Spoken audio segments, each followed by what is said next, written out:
இப்போ அமெரிக்கா சொல்லக்கூடிய ட்ரம்ப் சொல்லக்கூடிய ஒரு ஸ்டேட்மெண்ட் வந்து அமெரிக்கா ஃபர்ஸ்ட். ஒவ்வொரு நாடுகளும் சொல்றது இப்போ இந்தியா நம்ம வந்து ஆத்ம நிர்பார் சொல்ற மாதிரி, ட்ரம்ப் பொல்சனரோ பிரேசில் நம்முடைய மோடி உருவானது கூட ஒரு ஆத்ம நிர்பர் பாரத் சொல்றோம் இல்லையா.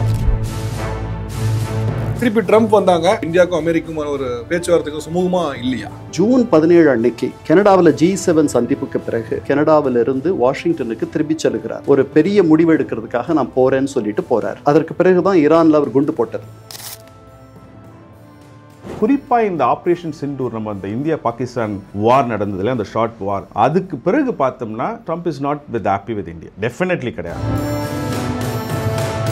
யூஎஸ் வந்து அடிப்படையில் சொல்ற விஷயம் என்னன்னா, நாங்க நிறைய இம்போர்ட் பண்றோம், நீங்க வந்து பெருசா அப்படி பண்றது இல்ல, எங்க கிட்ட இருந்து வாங்குறது இல்ல. இன்னொன்னு புரிஞ்சுக்கணும், நம்ம நினைக்கிறோம் நம்ம வந்து அவங்களுக்கு ஒரு முக்கியமான ட்ரேட் பார்ட்னர்ஸ்னு. அது உண்மை கிடையாது. நம்ம வந்து அமெரிக்காவுடைய ட்ரேட் பார்ட்னர்ஸ் பார்த்தோம்னா 11வது பொசிஷன்ல இருக்கும்.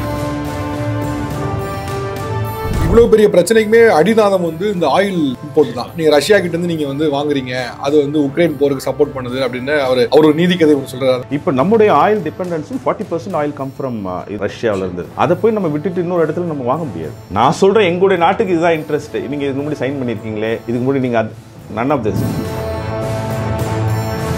எல்லாருக்கும் வணக்கம். சமீபத்தில் யூஎஸ் இந்தியா மேல போட்டிருக்கக்கூடிய டாரிஃப் 50%ங்கிறது எல்லாரையும் புருவத்தை உயர்த்த வச்சிருக்கு. நிறைய நாடுகள் மேலே டாரிஃப் போட்டாலும் இந்தியா மேலே விதிக்கப்பட்ட டாரிஃப் வந்து முன்னாய காட்டிலும் இப்போ ரொம்ப பர்சன்டேஜ் ரொம்ப ஜாஸ்தியாக இருக்குது. ஹியூஜ் ஜம்ப் அப்படின்னு சொல்லலாம். ஒரு பெரிய ஜம்ப் வந்து பார்க்க முடியுது. இது பலருக்கும் ஒரு பெரிய அதிர்ச்சியாக இருக்குது. இவ்வளோ பெரிய டாரிஃப் உயர்வு வந்து எப்படி இந்தியா சமாளிக்க போகிறது அப்படின்னு. இப்போ சமீபத்தில் பார்க்கும்போது இங்கேருந்து அனுப்பக்கூடிய கண்டெய்னர்ஸ் கூட திரும்ப அனுப்பப்பட்டதை நம்ம வந்து பார்க்குறோம். இன்னும் நிறைய இடங்கள்ல பார்த்தீங்கன்னா லட்சக்கணக்கான வேலை வாய்ப்புகள் போகிறதுக்கான அபாயம் இருக்குன்னு பேச்சு இருக்குது. திருப்பூர் எக்ஸ்போர்ட் அசோசியேஷனில் அது குறித்து நிறைய அபாய குரல் எழுப்பிட்டு இருக்காங்க. இந்த சூழலில் இதை எப்படி இந்தியா சமாளிக்க போகிறது, இன்னும் வெளியுறவு கொள்கையிலையும் பொருளாதார கொள்கையிலையும் இன்னும் நிறைய மாற்றங்கள் தேவை, சீர்திருத்தம் தேவையா அப்படிங்கிற ரீதியில் தான் இந்த டிஸ்கஷன் இருக்க போது. இந்த டிஸ்கஷனில் நம்மோட 3 சிறப்பு விருந்தினர்கள் இணைகிறாங்க. திரு கண்ணன் அவர்கள், முன்னாள் யூஎன் அதிகாரி அவர்கள், வணக்கம். வணக்கம். அப்படியே அதே போல டாக்டர் திரு கலையரசன் அவர்கள், பொருளாதார வல்லுநர், வணக்கம். அதே போல நம்மோட திரு குமார் துரைசாமி, திருப்பூர் எக்ஸ்போர்ட் அசோசியேஷனுடைய ஜாயிண்ட் செக்ரட்டரி, விரைவில் நம்மோட இணைய இருக்கார். சார், ஃபர்ஸ்ட் கலையரசன் சார், உங்களோட போலான்னு பார்க்குறேன். இப்போ அமெரிக்கா சொல்லக்கூடிய ட்ரம்ப் சொல்லக்கூடிய ஒரு ஸ்டேட்மெண்ட் வந்து அமெரிக்கா ஃபர்ஸ்ட் அப்படின்னு அவர் வந்து சொல்லி ஆரம்பிக்கிறார். அமெரிக்கா முதல்ல அப்படின்னு ஒவ்வொரு நாடுகளும் சொல்றது தான். இப்போ இந்தியா நம்ம வந்து ஆத்ம நிர்பார் சொல்ற மாதிரி, இந்தியா நம்பர் 1 சொல்ற மாதிரி அவங்க சொல்றது ஒன்று. ஆனால் இப்போ ட்ரம்ப் வந்தப்பனால அதை வலியுறுத்தி சொல்றது மட்டும் இல்லாமல் அதுக்காக நிறைய சொல்றாரு. நாங்கள் வந்து நிறைய இம்போர்ட் பண்ணிட்டு இருக்கோம், எக்ஸ்போர்ட்டை காட்டலாம், ஸோ அமெரிக்கா ஃபர்ஸ்ட்னு வைக்கிறாரு. ஸோ இதை எப்படி புரிஞ்சுக்கலாம் நினைக்கிறீங்க? இந்த டெரிஃபை வந்து அதனுடைய பாதிப்பு, அதனால இந்தியாவில் என்னென்ன மாநிலங்கள் அல்ல துறைகளுடைய பாதிப்புகள் வர்றதுக்கு முன்னாடி இந்த டெரிஃப் ஏன் இப்போ வந்துச்சு, இதுக்கு பின்னணி என்ன அப்படின்னு பார்க்கும்பொழுது நம்ம வந்து ஒரு சின்ன ஒரு பின்னணி நோக்கி பார்க்கணும். ஒரு past we have to look back. அது என்னன்னா, ஒரு 25 ஆண்டு காலம் உலகமயமாக்கல் சொல்லுவோம் இல்லையா, 90களில் இருந்து 2020 வரைக்கும் நம்ம சொல்லலாம். அதுதான் 20க்கு அப்புறம் அது வந்து அந்த உலகமயமாக்கல்ன்றது வந்து ஏதோ ஒரு வகையில் உலக நாடுகள், குறிப்பாக வளர்ந்த நாடுகளும் சொல்லி வளரும் நாடுகள், குளோபல் சவுத்துன்னு சொல்லுவாங்க, அங்கேயுமே ஏதோ ஒரு அளவுக்கு பிரச்சனைகள் உருவாக்கியிருக்கு.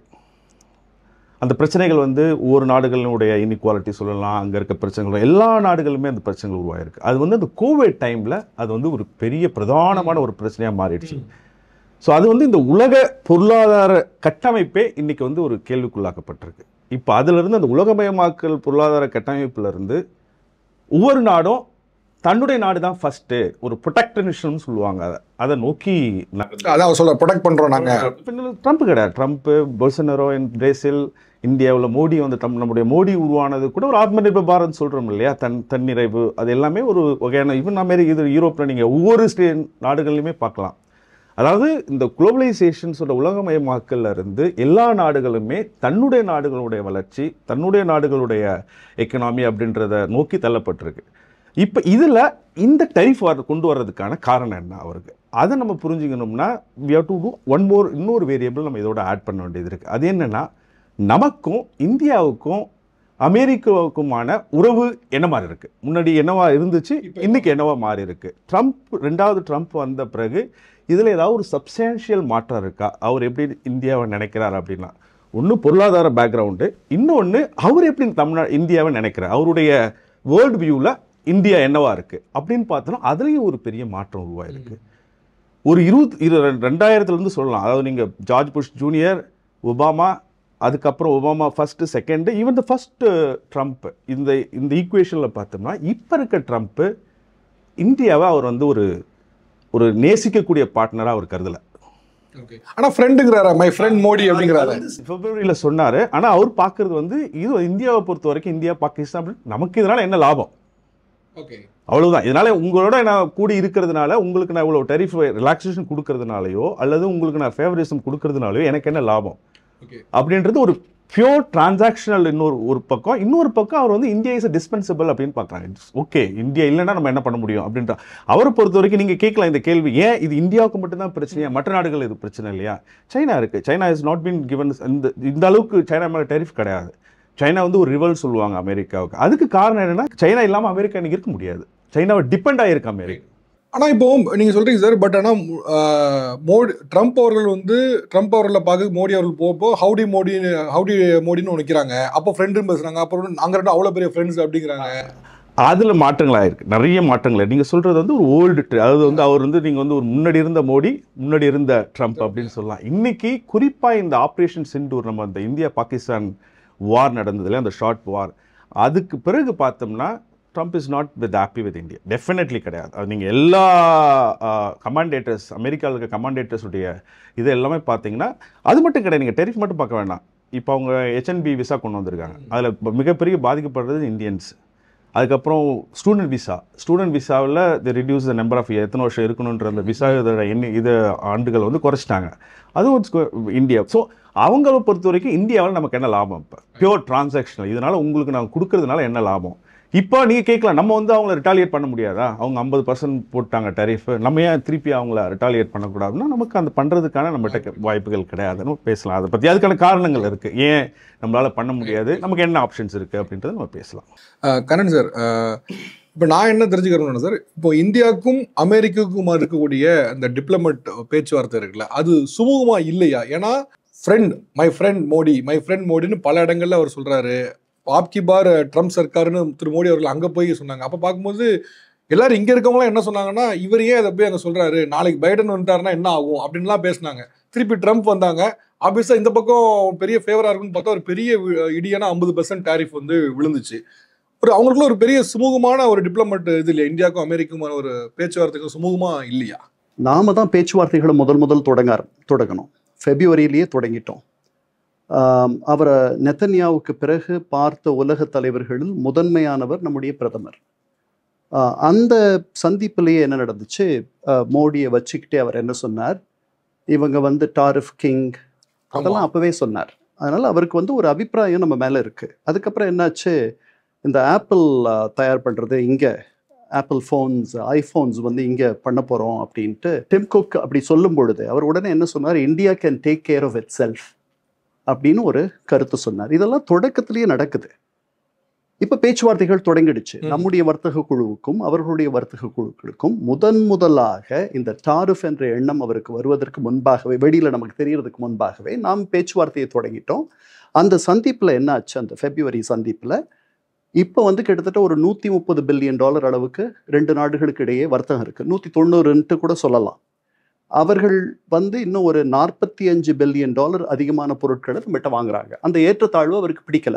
இந்த டெபிசிட், அந்த பற்றாக்குறையை அவர் வந்து சரி பண்ணணும்னு நினைக்கிறார். சமமாக வாங்கணும், நிறைய நாங்கள் வாங்குறோம், நீங்க கொஞ்சம் தான் வாங்குறீங்கன்னு நேற்று கூட சொல்லியிருக்காரு, நேற்று முன்னாலும். ஸோ இது ஒரு சிக்கலாக அவர் மனசுல இருந்துச்சு. இப்படி இருக்கும் பொழுது 5 சுற்று பேச்சுவார்த்தைகள் நடத்தின ஒரே நாடு நம்ம தான். நம்முடைய பியூஷ் கோயல் அங்கே போயிட்டு வந்தார். போன திங்கட்கிழமை வரைக்கும் கூட வேர்ச்சுவலாக 2 தரப்பு அதிகாரிகளும் பேசினாங்க. எனக்கு இதை நான் இப்போ தொடர்ந்து இதை பார்த்துட்டு வந்துட்டு இருக்கேன். என்ன நடக்குதுன்றது ஒரு புரியாத புதிராக இருந்தது. முந்தா நாள் நியூயார்க் டைம்ஸ் ஒரு பெரிய கட்டுரை எழுதியிருக்கு. அந்த கட்டுரையில் இது வரைக்கும் நமக்கு தெரியாத ஒரு செய்தி வெளியில முதன்முறையாக சொன்ன முதல் பத்திரிகையாக அது இருக்கு. இது வரைக்கும் அது ஒரே ஒரு பத்திரிகை தான்.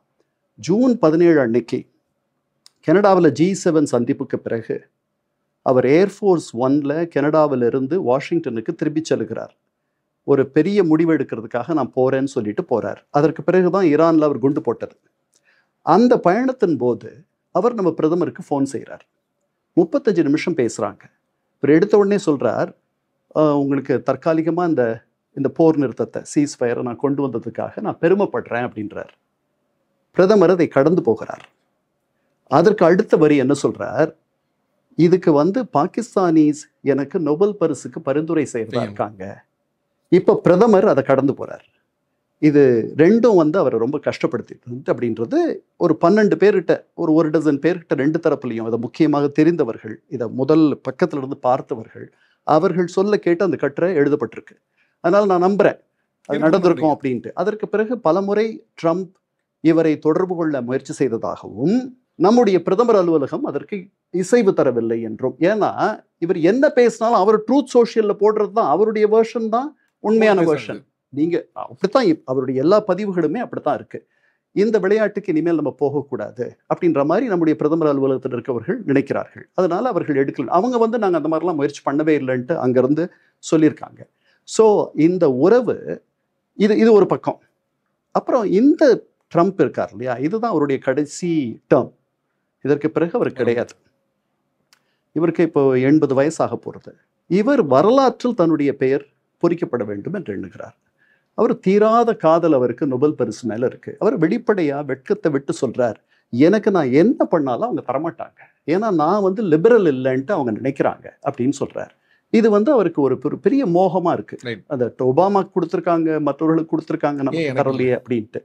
இதுக்கு அவர் அப்புறம் இது இன்னொரு ட்ரம்ப். இப்போ மூன்றாவது ட்ரம்ப் என்னன்னா, இந்த மூன்றாவது ட்ரம்ப் மிகப்பெரிய அதிகாரமிக்க மிக பலம் பொருந்திய சக்திகளாக உலகத்தில் இன்று இருக்கக்கூடிய தலைவர்கள் யாருன்னு பார்த்தா அவருடைய மனசுல புட்டனும் ஷீயும் தோன்றுறார். அந்த இடத்துல மோடி இல்லை. சரிதானா? அதனால அவர் இறங்கி போகிறார், அவர்களிடத்தில் பணிந்து போகிறார். பல நேரங்களில் தான் சொன்னவற்றை அவரே மறுக்கிறார். 2 வாரம் உனக்கு டைம் தரேன்றார், அதுக்கப்புறம் இன்னும் 2 வாரம்ன்றார். அப்புறம் அது காணாது போயிடுது. சரிதானா? அவர்கள் 2 பேரும் இவரை அதாவது சீனாவுக்கு 145% வரி என்று போட்டவர், அதற்கு பிறகு அவங்களுடைய பொருளாதாரம் ஆட்டம் காண ஆரம்பிச்ச பிறகு 30% இறங்கி வந்துட்டார் 2 சுற்று பேச்சுவார்த்தைக்கு பிறகு. ஸோ அந்த இடத்துக்கு நாம் இன்னும் போகலை. ஒரு தனிப்பட்ட முறையில் இவர் நம்முடைய அதாவது அவர்களுடைய ஜியோ பொலிட்டிக்கல் நீட்ஸ் எடுத்துக்கிட்டிங்கன்னா, சீனாவுக்கு மாற்றாக நாம் ஒரு சக்தி, நாம ஜப்பான் இதெல்லாம் ஒரு சக்தி, அதனால நாம் தேவைப்பட்டோம். நாம் அப்படி நினைக்கல. நாம் நம்ம இராணுவ அலையன்ஸ் இதெல்லாம் நம்ம விரும்புறது இல்லை. நாம் எல்லாரோடும் நண்பர்களாகவும் இருக்கணும்னு நினைக்கிறோம், எல்லார்கிட்டையும் உதவிக்கோ தேவைக்கோ போகணும்னு நினைக்கிறோம். அதனால தான் நமக்கு நிரந்தரமாக நம்மோடு எந்த காலத்திலும் கூட இருக்கிறதுக்கு ஒரு ஆள் இல்லை. கலையரசன் சார், நான் தெரிஞ்சுக்க போறேன்னா, இப்போ யூஎஸ் அடிப்படையில் சொல்ற விஷயம் என்னன்னா, நாங்க நிறைய இம்போர்ட் பண்றோம், நீங்க பெருசா அப்படி பண்றது இல்ல, எங்க கிட்ட இருந்து வாங்குறது இல்ல, நான் உங்ககிட்ட நிறைய வாங்குறேன், நீ எடுத்து வாங்குறது இல்லைன்னு.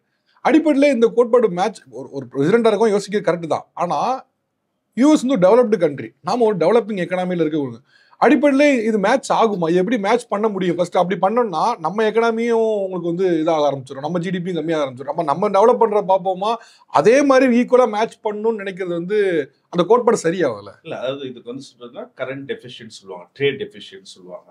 அதுக்கு இந்த அமெரிக்கா ஒரு கடந்த திருப்பி அதே சப்ஜெக்ட் தான் போகணும், உலகமயமாக்கல் சொல்றோம் இல்லையா, ஒரு 30 ஆண்டு காலம் அது பர்டிகுலர் ஒரு லாஸ்ட் 20 ஆண்டு காலம் தொடர்ச்சியா கரண்ட் டெஃபிஷியன்ட்ல தான் இருக்கு. அதாவது அவங்க எக்ஸ்போர்ட் பண்றதை விட இம்போர்ட் அதிகம், ஏற்றுமதி பண்றதை விட இறக்குமதி அதிகமாக தான் பண்ணிட்டு இருக்காங்க. இன்னொன்று புரிஞ்சுக்கணும், நம்ம நினைக்கிறோம் நம்ம அவங்களுக்கு ஒரு முக்கியமான ட்ரேட் பார்ட்னர்ஸ்னு. அது உண்மை கிடையாது. நம்ம அமெரிக்காவுடைய ட்ரேட் பார்ட்னர்ஸ் பார்த்தோம்னா 11வது பொசிஷன்ல இருக்கும். நம்ம அமெரிக்காவுக்கு ரொம்ப முக்கியமானவெல்லாம் கிடையாது, நமக்கு அவங்க இம்பார்ட்டன்ட் பார்ட்னர்ஸ். ஓகே, நம்ம தான் பெரிய தேவை அவங்களுக்கு. ஓகே, ஆனா நாம அவங்களுக்கு இம்பார்ட்டன்ட் பார்ட்னர்ஸ் ஒரு இம்பார்ட்டன்ட் செக்டர்ல, ஸ்ட்ராட்டஜிக் செக்டர்ல, அது கூட ஒரு லிமிட்டெட் பேஸ்ல தான். ஆனா நம்முடைய டோட்டல் ட்ரேட்ல அப்படின்னு பார்த்தோம்னா 11வது இடத்துல இருக்கும். சைனா அமெரிக்காவுக்கு 2வது இடத்துல இருக்கு. அதனால அவங்க சைனா விட்டு கொடுத்துட முடியாது. சைனா மேல அவர்களுக்கு ஸ்ட்ராட்டஜிக்கா ஒரு சார் சொன்ன மாதிரி ஒரு ஜியோ பொலிட்டிக்கல் டிப்ளமசியில் இந்தியா தேவைப்பட்டுச்சு, சைனாவை ஒரு கான்ட்ராடிக்ஷன்ஸில். ஆனால் எக்ஸ்போர்ட் அப்படின்னு டிபெண்டன்சி, எக்கனாமிக் டிபெண்டன்சி அப்படின்னு பார்த்தோம்னா அவங்களால சைனா விட்டு கொடுக்க முடியாது. செகண்ட் பார்ட்னர்ஸ் ஒன்று. ரெண்டாவது இந்த டெஃபிஷிட் இருக்கிறதுனாலேயே அவர்கள் இந்த டெரிஃபும் போட்டு அதை ஈக்குவலைஸ் பண்ண முடியுமா, ட்ரேடை ஈக்குவலைஸ் பண்ண முடியும்னா முடியாது. அதுக்கு காரணம் என்னென்னா, ஒரு 30 ஆண்டு காலமாக, அதாவது ஆங்கிலத்தில் டீஇண்டஸ்ட்ரியலைசேஷன் சொல்லுவாங்க. அதாவது நீங்கள் அமெரிக்காவை சுற்றி பார்த்தீங்கன்னா, ஒரு சாருக்கு தெரியும், ஒரு மிட் வெஸ்ட் அல்லது அந்த நீங்கள் டெட்ராய்ட்னு சொல்லுவோம் இல்லையா, அந்த ஒரு ஆட்டோமொபைல் ஃபேக்ட்ரிஸ், ஃபுட் ஃபேக்ட்ரி, பெரிய பெரிய ஃபேக்ட்ரிஸ் இருந்துச்சு. அந்த ஃபேக்ட்ரிஸ் எல்லாமே இந்த உலகமயமாக்கல் நடந்த பிறகு 90களுக்கு பிறகு எல்லாமே வெளியில் போயிடுச்சு. அதுவும் உலகமே இது குளோபல் வில்லேஜ் மாதிரி அனுப்புகிறோம் சொல்கிறோம் இல்லையா. ஒரு ஷர்ட் நீங்கள் ஒரு ஷர்ட்டை உற்பத்தி பண்ணணும்னா அவருடைய பட்டன் இன்னொரு கண்ட்ரில இருந்து வரும், தைக்கிறது இன்னொரு இடத்துல இருந்து வரும், இன்னொன்று அதை உருவாக்குற க்ளோத் இன்னொரு இடத்துல இருந்து வரும். அது வந்து ஒரே இடத்துல உற்பத்தி பண்ணப்படுறது இல்லை. இப்போ மொபைல் ஆப்பிள் எடுக்கிறோம் இல்லையா, நம்ம தமிழ்நாட்டில் ஆப்பிள் மொபைல் பண்ணுறோம், இங்கே பண்ணுறோம் இல்லையா, அசம்பிளிங் தான் பண்ணுறோம். நம்மளுடைய வேல்யூ அடிஷன் பார்த்தீங்கன்னா அதிகபட்சம் நம்ம அதில் ப்ரொடியூஸ் பண்ணுறது கவர் தான் ப்ரொடியூஸ் பண்ணுறோம், அதுக்கப்புறம் அதை அசம்பிள் பண்ணுறோம். அசம்பிளிங் தான். அதோடைய காம்பனன்ஸ் வந்து பாதி சைனாவில் இருந்தது, பாதி இன்னொரு நாடுகளில் இருந்தது. அந்த மாதிரி ஃபேக்ட்ரிஸ் எல்லாமே அமெரிக்காவில் வந்து மூட் அவுட். அவங்க சர்வீஸ் எக்கனாமி, ஃபின்டெக், அதாவது ஃபைனான்ஸ் சர்வீஸ் அதை சார்ந்தது இருக்காங்க. இப்போ அதனால் அவர்களுக்கு டொமஸ்டிக் நிறைய பிரச்சனை இருக்குது. என்னுடைய ட்ரம்ப் சப்போர்ட்டர்ஸ், நீங்கள் ஞாபகம் இருக்குமான்னு தெரில, அந்த ஃபர்ஸ்ட் டெரிஃப் வந்து சைன் பண்ணும்போது ஒரு ஈவெண்ட் பண்ணார் அவர். அது என்ன பண்ணார்னா, அங்கேருந்து ஒரு தொழிலாளர் தலைவரோட வச்சு அந்த டெரிஃபை வந்து நாங்கள் பேன் பண்ணுறேன்னு ஒரு லான்ச் பண்ணார். அதுக்குள்ள பின்னணி என்னென்னா, அந்த தொழிலாளர் வந்து ஒரு பேட்டி கொடுத்துருந்தார், அதை நீங்கள் பார்த்தா தெரியும். We want the factories back, நாங்கள் அந்த ஃபேக்ட்ரிஸ் திருப்பி இங்கே கொண்டு வருவோம். அவங்க என்னென்னா 30 வருஷத்துக்கு முன்னாடி ஃபேக்ட்ரியில் இருந்த தொழிலாளர், ஃபேக்ட்ரி இருந்ததில் தொழிலாளர் தலைவராக இருந்தவர் அவருக்குடைய ஆர்வம் என்னென்னா, அந்த ஃபேக்ட்ரியை நாங்கள் கொண்டு வருவோம் திருப்பி. That is a promise. அந்த ப்ராமிஸ் அவரால் பண்ண முடியுமா? இது வந்து ஒரு நாளில் ஒரு ஃபேக்ட்ரி கட்டுறது திடீர்னு சுவிட்ச் ஆன் சுவிட்ச் ஆஃப்ன்ற மாதிரி இங்கே இருக்க எல்லா ஃபேக்ட்ரியும் கொண்டு போய் திருப்பி அமெரிக்காவில் கட்ட முடியுமான்றது வந்து இல்ல. இப்போ அதுதான் இப்போ என்னன்னா, இப்போ அந்த ஒரு பேஸ் அவர்கிட்ட ஒன்று இருக்கு, அதை அவரை சாட்டிஸ்ஃபை பண்ண வேண்டிய தேவை அவருக்கு இருக்கு. இது சாட்டிஸ்ஃபை பண்ண முடியும்னு நினைச்சு பண்றாரா, இல்ல ஜஸ்ட் ஒரு பேருக்காக சாட்டிஸ்ஃபை பண்ண மாதிரி இமேஜ் கிடைச்சா போதும், பிகாஸ் லாஸ்ட் டைம் அவருக்கு எனக்கு இமேஜ் கிடைச்சா போதும். அதில் வந்து டூ வியூஸ் பொருளாதார அறிஞர்கள் மத்தியில்.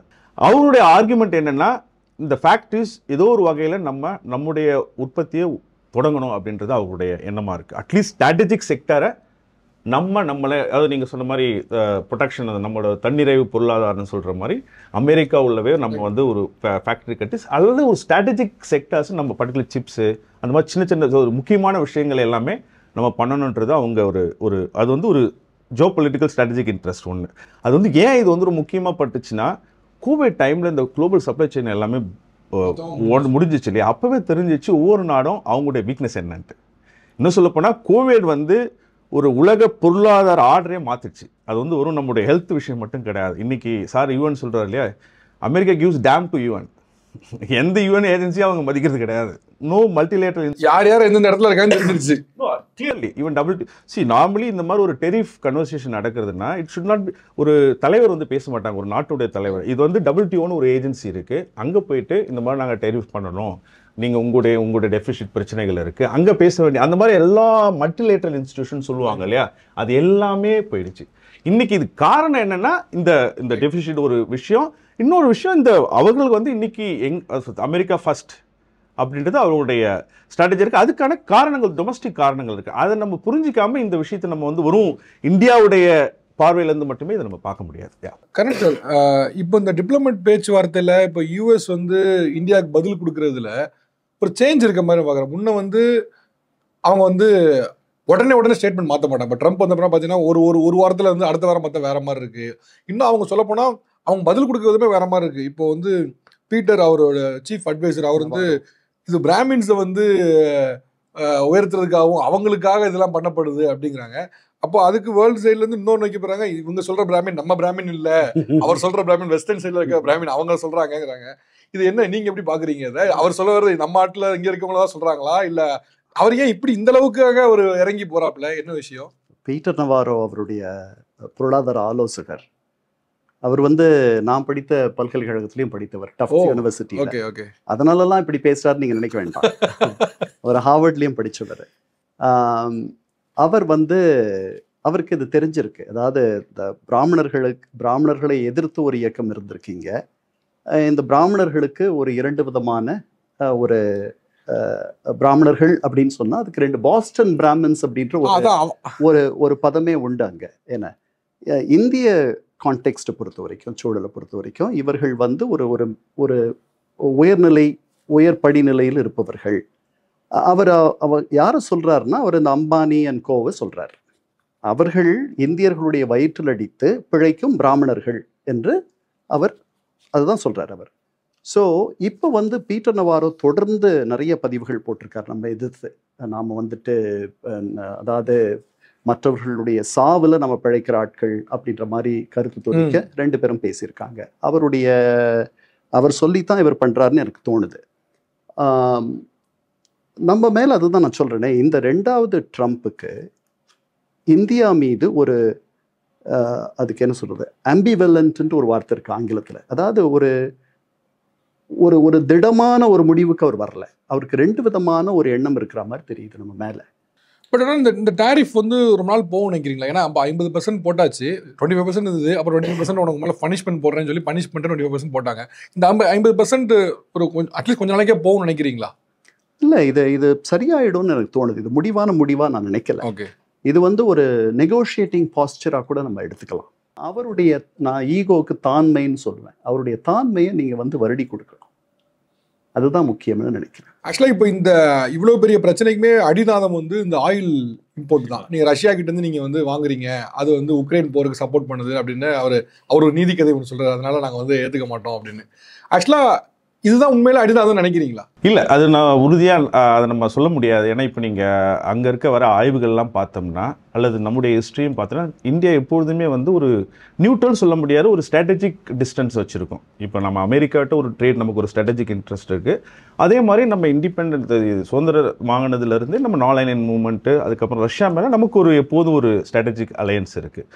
அதனால் நம்முடைய விஷயத்தில் அவங்க எப்படி அமெரிக்கா அவங்களுக்கு ஸ்ட்ராட்டஜிக் இன்ட்ரெஸ்ட்டில் என்ன பண்ணுவாங்களோ, எப்படி ட்ரேடு மற்ற நாடுகளோடு இருக்கணுமோ அதே மாதிரி நம்ம பண்ணிகிட்டு இருக்கோம். இப்போ நம்முடைய oil dependency 40% oil come from இது ரஷ்யாவிலேருந்து. அதை போய் நம்ம விட்டுட்டு இன்னொரு இடத்துல நம்ம வாங்க முடியாது. அதுக்கான சப்ளையரே கிடையாது. சப்ளையர் இருந்தாலும் குளோபல் ஆயில் ப்ரைஸ் வந்து இதோட கூடும். அது வந்து மெயின் காரணம் அவங்களுக்கும் தெரியும், அமெரிக்காவுக்கும் தெரியும். இன்னும் சொல்ல போனால் நம்மளை விட சைனா தான் அதிகமாக வாங்குறாங்க. அப்போ அவங்க மேலே அதை அவங்க இம்போஸ் பண்ணலையே. அப்போ அதுதான் அவங்களுக்கு காரணம்னா, இஃப் அவர் பீட்டர் நவாரோ சொன்னார், இது one more secretary, I think is treasury secretary யாரோ சொன்னார், இந்த Russia war the peace to Russia goes via Delhi அப்படின்னு சொன்னார்.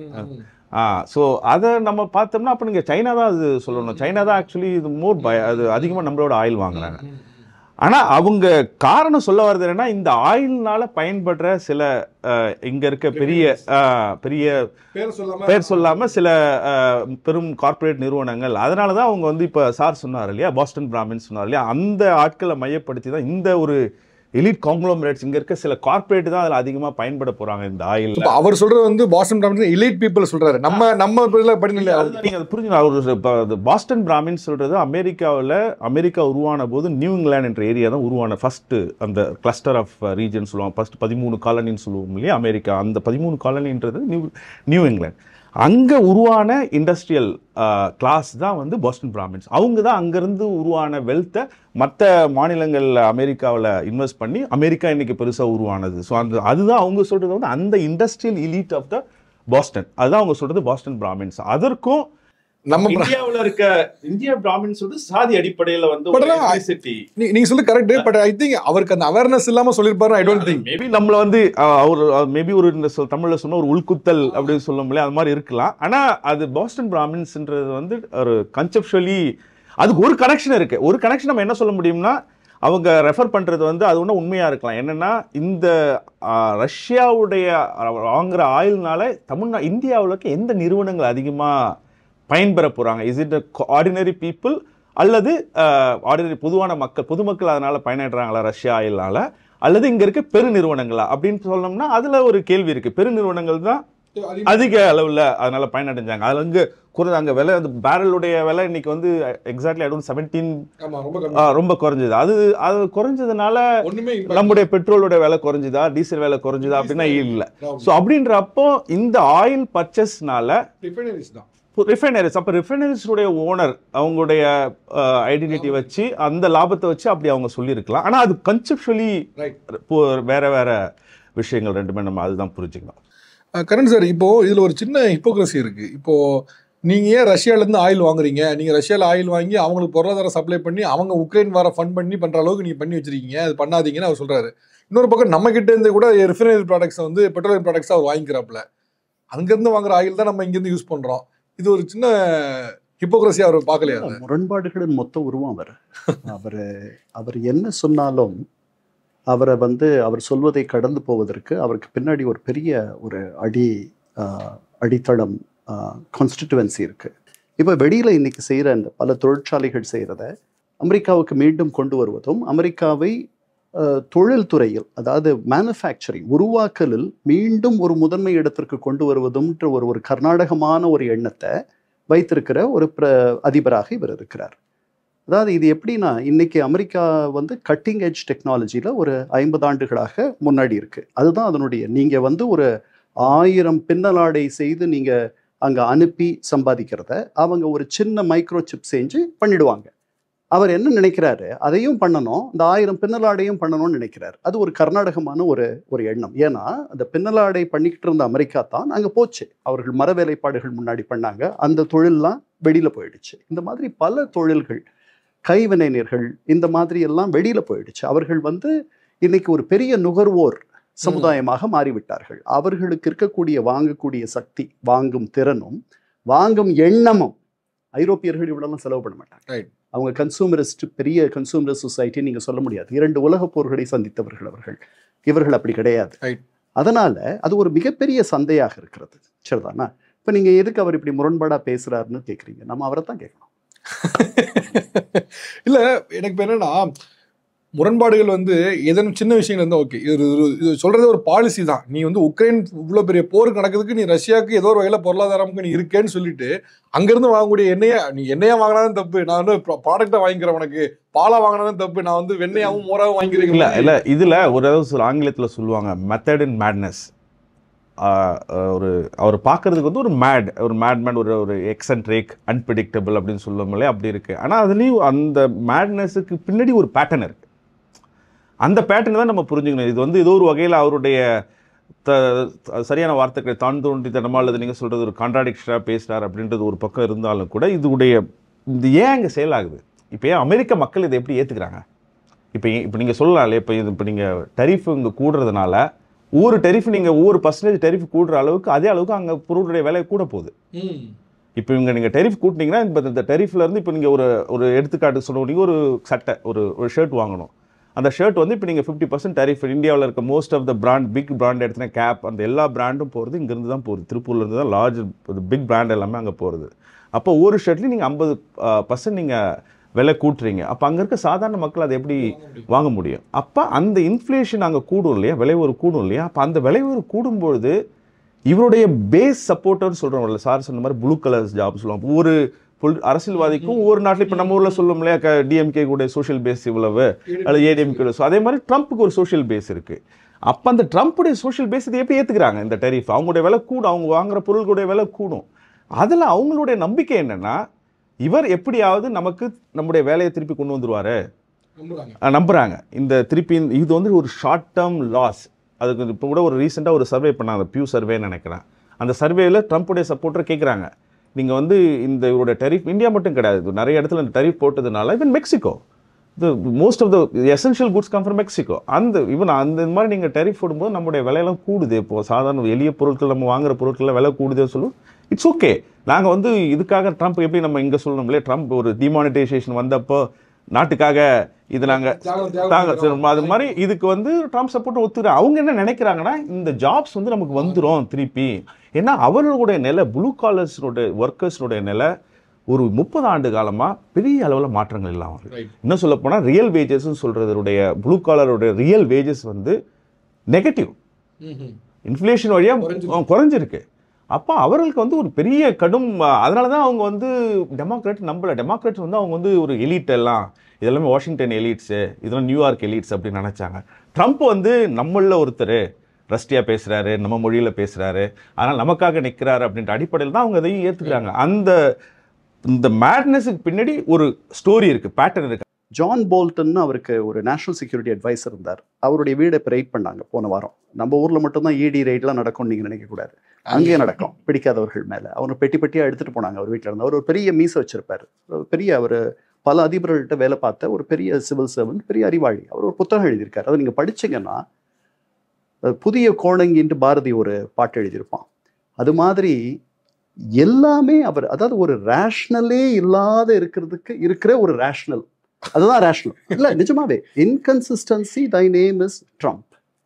இன்னைக்கு ஒரு முடிவு, நாளைக்கு ஒரு முடிவு, நைட்டு தூங்கும்போது ஒரு முடிவு. அவரே சொல்றாரு, கனடாவிலிருந்து போகும்பொழுது நான் ஒரு நிமிஷத்துக்கு முன்னாடி ஒரு முடிவு எடுப்பேன் அப்படின்னு சொல்றாரு.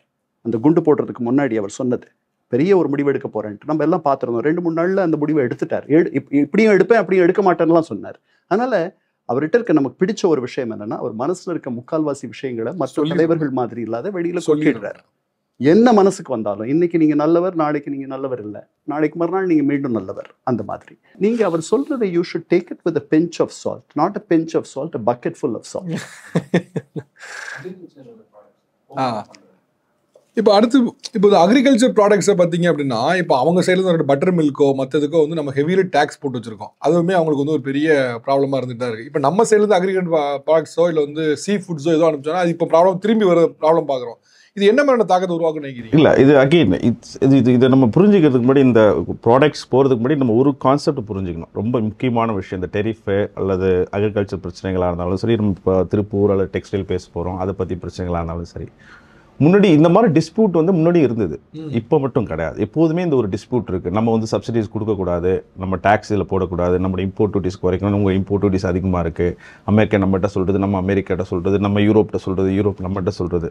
ஆனால் அந்த சொல்கிற விஷயங்கள் எல்லாமே ஒரு பிளாட்ஃபார்மில் நடந்துச்சு. அந்த பிளாட்ஃபார்ம் பேர் வந்து WTO, வேர்ல்ட் ட்ரேட் ஆர்கனைசேஷன். அங்கே வந்து டிஸ்பியூட் இருக்கும். நீங்கள் வந்து இப்போ இந்தியா வந்து கான்ஸ்டண்ட்டாக இந்தியா மேலே ஒரு கம்ப்ளைண்ட் என்னென்னா, நம்ம வந்து நம்முடைய அக்ரிகல்ச்சர் ப்ராடக்ட்ஸுக்கு சப்சிடிஸ் அதிகமாக கொடுக்குறோம். இப்போ MSP கொடுக்குறோம் இல்லையா, MSP மற்ற விஷயங்கள்லாம் சப்சிடிஸ் கொடுக்குறோம். அதை வந்து அவங்க வந்து ரொம்ப நாளமாக எதிர்த்துக்கிட்டு இருந்தாங்க. அது நம்ம அவங்கள எதிர்த்துட்டு இருக்கோம். என்னென்னா, நீங்கள் எங்களை விட அதிகமாக சப்சிடிஸ் கொடுக்குறீங்க. இப்போ நீங்கள் லேண்ட் பேட்டர்ன் பார்த்தீங்கன்னா, இப்போ நம்முடைய அக்ரிகல்ச்சர் விவசாய நிலங்கள்லாம் பார்த்தோன்னா ரொம்ப சிறிய பிளாட்டை, அவங்கள்தான் பார்த்தோன்னா ஏக்கர்ஸ், 1000s ஏக்கர்ஸில் இருக்கும். அப்போ அதனுடைய விவசாயத்தை சார்ந்திருக்க ஆட்கள் சிறு விவசாயிகள் அப்படிலாம் கிடையாது. இட்ஸ் ஒரு கார்பரேஷன் மாதிரி அதை அவங்க பண்ணுறாங்க. அதுக்கு ஹியூஜ் சப்சிடிஸ் அமெரிக்கா கொடுத்துட்டு இருக்கிறது. ஆனால் அது வந்து டிஸ்பியூட் அப்போவே இருந்துச்சு. அந்த டிஸ்பியூட் வந்து WTOன்னு ஒரு பாடி இருந்தது, அதுக்குள்ளே நடந்துகிட்டு இருந்துச்சு. இப்போ மெயின் சிக்கலே என்னென்னா, இந்த கடந்த 2-3 ஆண்டுகளாக குறிப்பாக இந்த ட்ரம்ப் வந்த பிறகு பெரிய சிக்கல்கள் என்னென்னா, எல்லா துறையிலுமே, எக்கனாமிக்ஸ் மட்டும் இல்லை, ஈவன் பொலிட்டிக்கல் டொமைனில் கூட இன்ஸ்டிடியூஷனல் பேஸ்ட் ரெசல்யூஷன் அவங்க விரும்பல. இன்ஸ்டிடியூஷனுக்கு வெளியில் போயிட்டாங்க. நான் சொல்கிறேன், எங்களுடைய நாட்டுக்கு இதுதான் இன்ட்ரெஸ்ட், நீங்கள் இதுக்கு முன்னாடி சைன் பண்ணியிருக்கீங்களே, இதுக்கு முன்னாடி நீங்கள் நன் ஆஃப் திஸ். இது வந்து புதிய அணுகுமுறை. ஒரு எக்கனாமிக் டிப்ளமசிலும் கிடையாது, ஒரு ஈவன் பொலிட்டிக்கல் டிப்ளமசி லெவலில் ஒரு புதிய அணுகுமுறை, ஒரு நான் இன்ஸ்டிடியூஷனல் வழியாக. அதுதான் சார் சொல்கிறது வந்து ஒரு மொத்த உருவமாக நம்ம கான்ட்ராடிக்ஷனாக பார்க்கலாம். அக்ரிகல்ச்சர் டிஸ்பியூட் வந்து இருக்குது, இன்னும் இருக்குது அந்த பிரச்சனைகள். அது வந்து இதனால மெயின் காரணமாக நம்ம சொல்லிட முடியாது. அது வந்து இட்ஸ் லாங் ஸ்டாண்டிங் இஷ்யூ. இப்போ இந்தியா என்னதான் செய்யணும்னு நினைக்கிறேன் சார்? இப்போ அவர் பாகிஸ்தான் இந்தியாவுக்கு பிரச்சனை நான் தான் தீர்த்து வச்சேன்னு பல தடவை சொன்னப்போ கூட நம்ம பெருசாக அதை பற்றின ஒரு இதுவும் பண்ணிக்கல, அமைதியாகவே இருந்தோம். சரி பரவாயில்ல போ அப்படின்னு சொல்லிட்டு போன்னு விட்டோம். இப்போ டாரிஃப் போட்டாச்சு, முடிஞ்ச நம்மகிட்ட இருந்து சில விஷயம் கம்மி பண்ணியாச்சு, பிஸ்கி பண்ணியாச்சு, மோட்டர் சைக்கிள் பண்ணியாச்சு. என்னதான் பண்ணுன்னு விரும்புறாரு? டைரக்டாவே வந்து அப்பா நீ பார்த்து ராஜா நீ என்ன பண்ணு அப்படின்னு போய் சொல்லணும்னு நினைக்கிறாரா? அவருடைய எய்ம் தான் என்ன? எனக்கு தெரியல. அது வந்து இதை தீர்ப்பது வந்து நம்ம பிரதமருடைய கையில தான் இருக்கு. இன்னைக்கு இருக்கக்கூடிய அந்த 50% டாரிஃப் திருப்பூரை எப்படி பாதிச்சிருக்கு? திருப்பூருடைய பாதிப்பை தெரிஞ்சுக்கிறதுக்கு முன்னாடி திருப்பூரோட ஈகோசிஸ்டம் ஃபர்ஸ்ட் தெரிஞ்சுக்கணும்.